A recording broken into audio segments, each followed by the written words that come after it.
Hi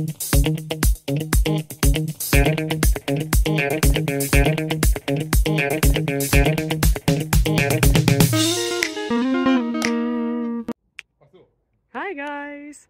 Today is sports day and it's time to do something for our bodies and for our mind. So how about we start with the mind and look at a question together? Sound good? Let's go!